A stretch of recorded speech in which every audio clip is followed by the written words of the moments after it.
오늘 이 새벽에도 자연스럽게 알람을 듣고 또 주님을 예배하는 것이 당연하다는 마음으로 예배당에 나오시고 또 가정에서 예배하기 위하여서 기도로 준비하면서 주님 앞에 나오신 성도님들 주님의 이름으로 환영하고 축복합니다.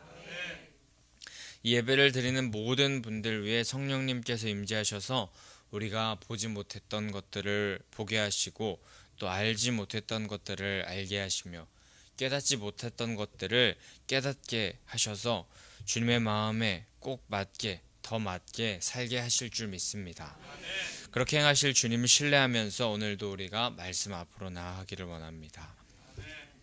오늘 본문은 너무나도 기쁜 소식을 마주한 사가랴와 엘리사벳의 가정의 이야기입니다. 나이가 많이 들었지만 아이를 잉태하지 못했던 사가랴와 엘리사벳에게 새 생명이 탄생한 것입니다. 57절에 엘리사벳이 해산할 기한이 차서 아들을 낳으니 라고 그렇게 말합니다. 이전 우리가 함께 본 누가복음의 본문을 통해서 우리가 알 수 있듯이 하나님께서 계획하셨던 그 계획이 말씀대로 모두 이루어지고 있었고, 하나님의 계획은 사람으로는 알기는 어렵고 또 순간순간 또 고통스럽고 답답한 순간이 있을 수 있지만 가장 선하고 또 거룩하게 하나님의 계획과 뜻은 이루어지고 있었습니다. 오늘 우리를 향한 하나님의 계획도 반드시 존재하며 우리는 지금 혼돈 속을 걸어가는 것이 아니라 개인을 향한 계획, 그리고 교회를 향한 계획, 또 나라와 민족을 향한 그 하나님의 계획 속에 걸어가고 있음을 우리가 기억하면서 우리 오늘 이 새벽에 그 계획을 깨닫고 또 그 계획에 동참하면서 또 그 계획을 중보하는 자들이 되기를 간절히 소망하면서 하나님 앞에 또한 기도하는 시간 되기를 원합니다. 오늘 본문 57절에서 태어난 아이는 메시아의 길을 예배하기 위해 그 사명을 감당할 세례 요한이었습니다. 그는 선구자로서 하나님의 섭리가 이루어질 것을 미리 알리기 위해서 메시아보다 먼저 태어나 그 길을 평탄케 하는 사명을 받은 자였습니다. 요한은 복음서에 등장하는 그런 모습으로 알 수 있듯이 그를 따르는 많은 제자들이 있었던 것을 우리가 성경을 통하여서 알고 있습니다. 그의 영향력이 꽤 컸습니다.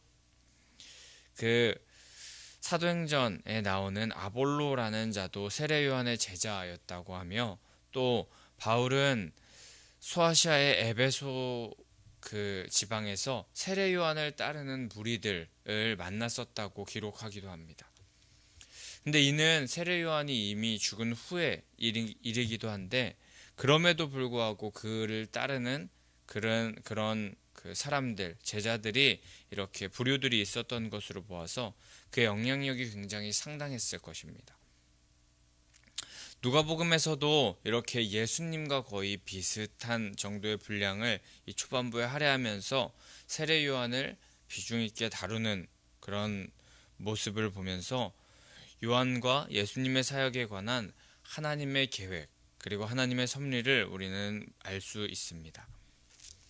이런 하나님의 계획과 사랑으로 출생한 세례 요한은 사가랴와 엘리사벳만의 기쁨이 아니라 58절에 말하기를 이웃과 또 친척들 그 사람들이 함께 그 세례 요한의 탄생을 보고 즐거워하였다고 하고 있습니다.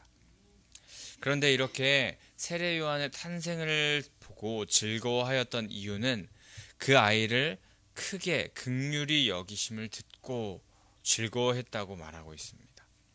이는 대가 끊어질 위기에 놓여 있는 그런 사가랴와 엘리사벳 부부에게 임신하게 하시고 또 출산하여서 등남케 하시는 그 사람으로는 굉장히 불가능한 그런 일을 행하시고 놀라운 복을 주심으로 하나님을 경외하는 그 백성을 향하여서 그 긍휼하심을 하나님께서 보이셨다는 그 긍휼하심으로 인하여서 모두가 즐거워했다는 것입니다.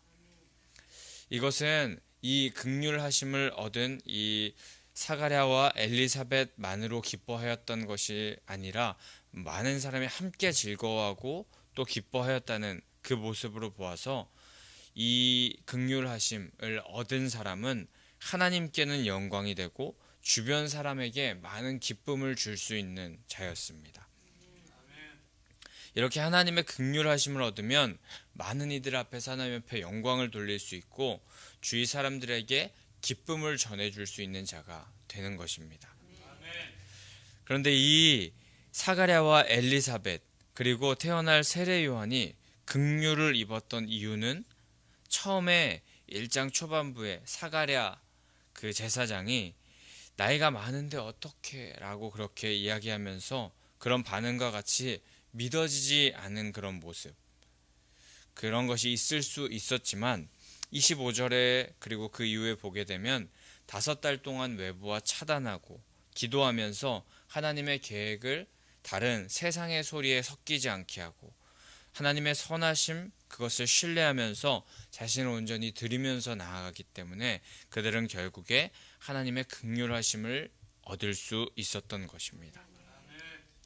우리도 어렵고 힘든 순간 또 고난의 순간이 찾아올 수 있지만 또 광야 같은 길을 걸어가는 그런 순간이 있을 수 있지만 그 가운데 버티고 견디면서 주님의 계획을 우리가 신뢰하면서 기도하면서 나아간다면 결국에 우리도 사가랴와 엘리사벳과 같이 주의 긍휼하심을 입을 수 있게 될 줄 믿습니다.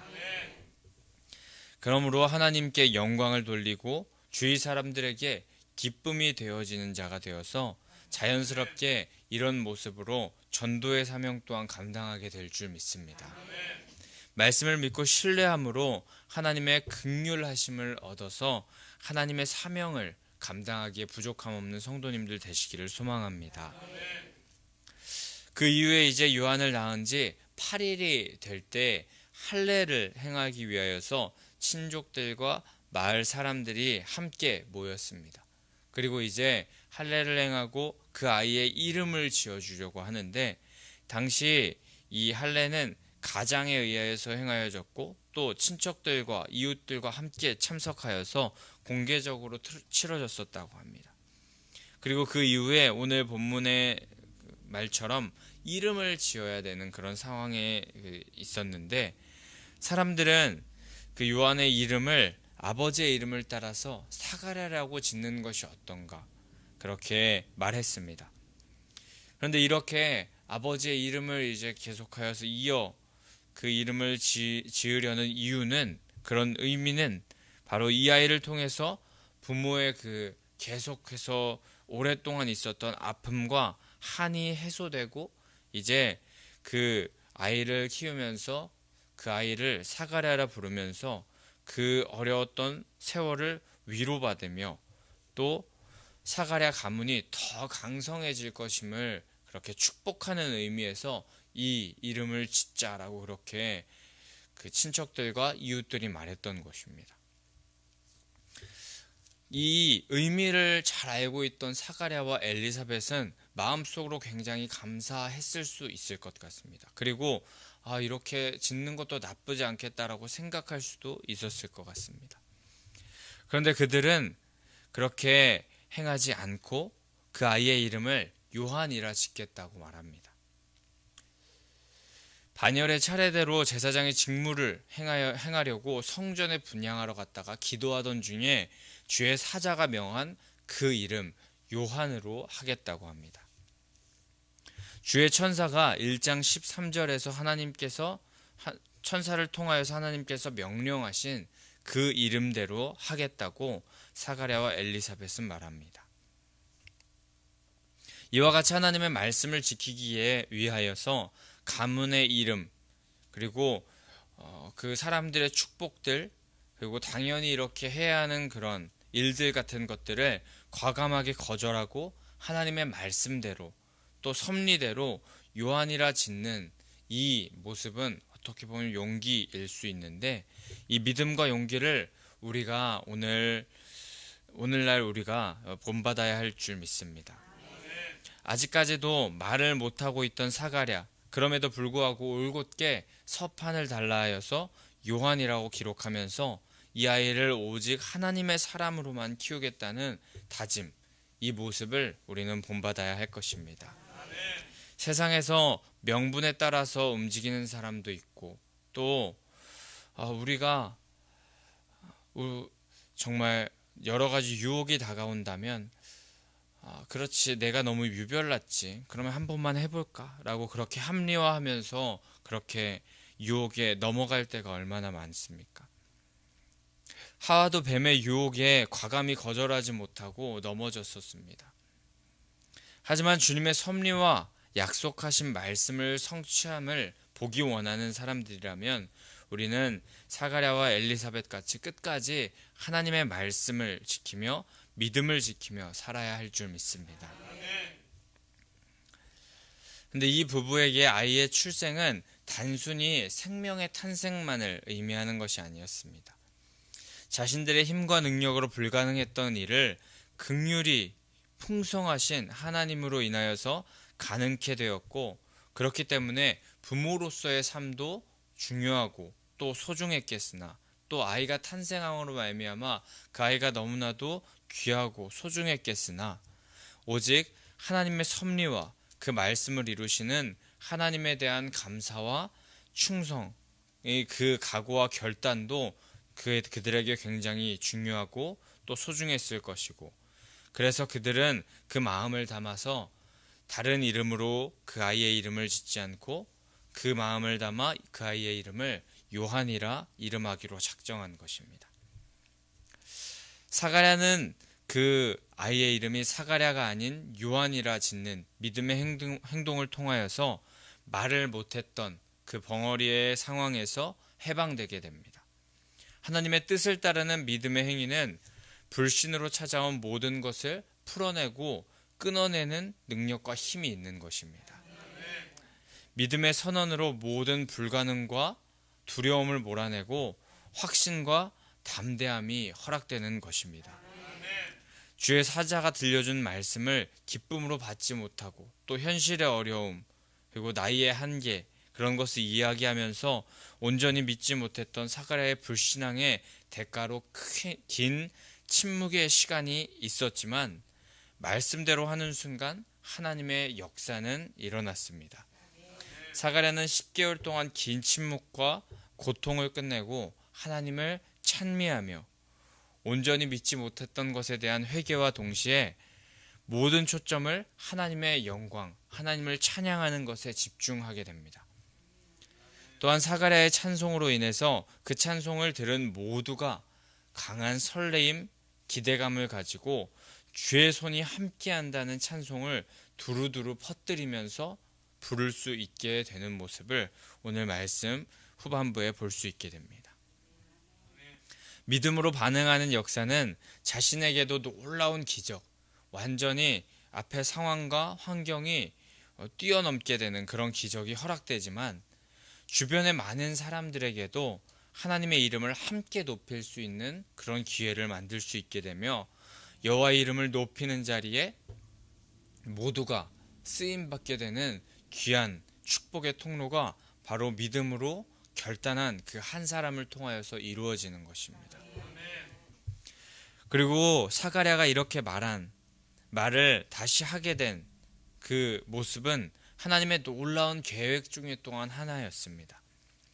아마 요한이라 아들의 이름을 서판에 쓸 때에 그 입이 풀리며 요한은 지금까지 자신이 왜 말하지 못했었는지, 자신이 그 아이를 하나님께서 얻게 될 것이라고 말씀하여 주셨던 그 천사를 통하여서 말씀하여 주셨던 그 이유부터, 사실부터 차례차례 그 모였던 사람들에게 모두 전하였을 것입니다. 하나님께서 섭리하시고 자신에게 역사하신 놀라운 사실을 하나하나, 바로 그 침묵, 10개월 동안의 침묵, 벙어리의 그 모습에 있다가 갑자기 그 혀가 풀리고 입이 풀렸던 그 사가랴를 통해서 그 사실이 전달되는 것입니다. 그런데 이렇게 하나님께서 행하신 놀라운 일이 자신을 통하여서 이루어졌다는 것을 이렇게 사가랴가 많은 사람들에게 전하는, 이것이 바로 간증인 것입니다. 하나님을 전하는 일에 이 귀한 간증으로 하나님께서는 또한 사가랴를 쓰임받게 하시는 것입니다. 우리는 11월 달에 항상 다니엘 기도회를 드립니다. 근데 저는 다니엘 기도회를 드리면서 항상 많은 분들이 그렇게 기도하시겠지만 저도 간증의 주인공이 되게 해주십시오라는 기도를 하곤 합니다.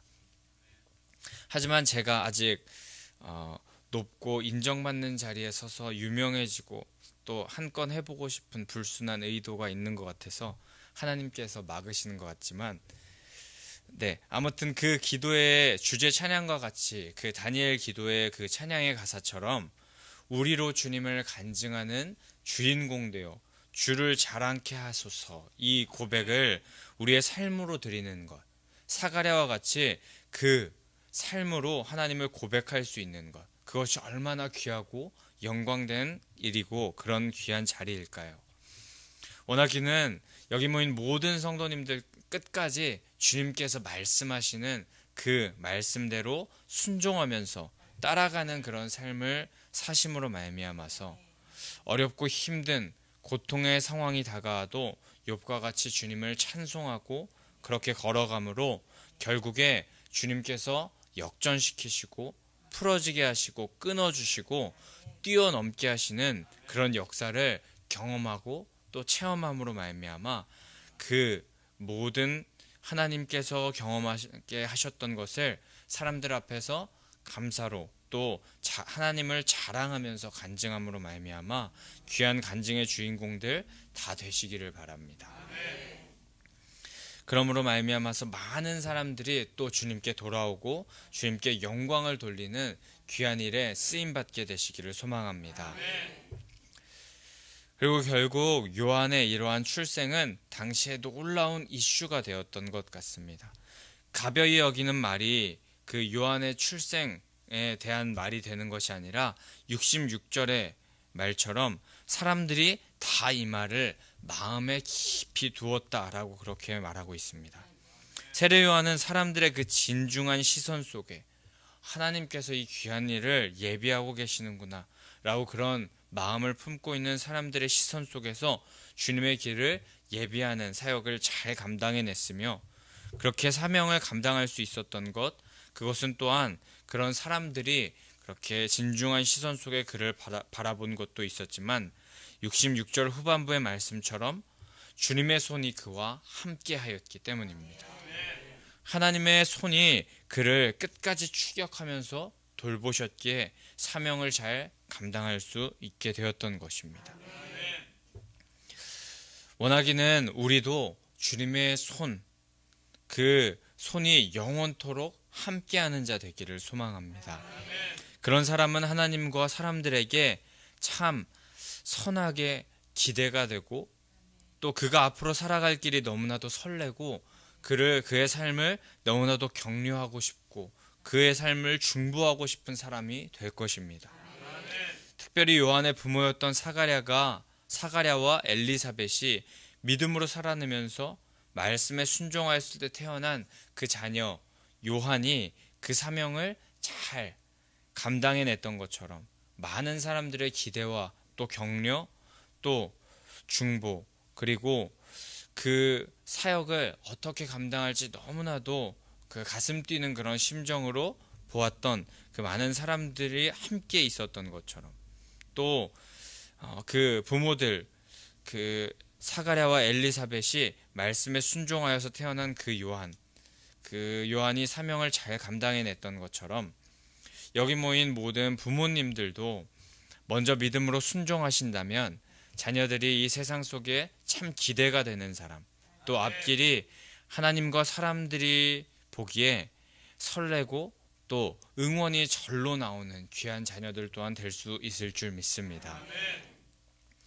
그리고 결국 그런 다음 세대들로 하여금 요한과 같이 이 어둡고 또 답답한 세상 가운데 예수 그리스도를 바로 전하면서 다시 오실 주님을 기쁨으로 맞이하여 드리는 그런 선구자들 또한 될 수 있을 줄 믿습니다. 하지만 다음 세대에게만 그 일을 맡기지 마시고 여기 모인 모든 분들이 이 세상 떠나는 그날까지 함께 이 세상 가운데 희망이 되고 소망이 되는 하나님의 백성, 하나님의 자녀들 되시기를, 또 힘있는 군사들 되시기를 간절히 소망합니다. 주의 손이 우리와 함께 한다면 능치 하지 못할 것이 없을 줄 믿습니다. 여기 함께 예배하는 모든 분들, 말씀 따라 끝까지 순종하면서 주의 손에 이끌림 받음으로 살아가는 모든 순간순간을 살아가시길 원하시고, 그 모든 순간순간을 간증으로 많은 사람들에게 전함으로 말미암아서 하나님께 귀하게 쓰임받는 성도님들 되시기를 또한 간절히 소망하고 축복합니다. 우리 그럼 이 시간에 함께 325장 찬송하신 후에 함께 기도함으로 나아가겠습니다.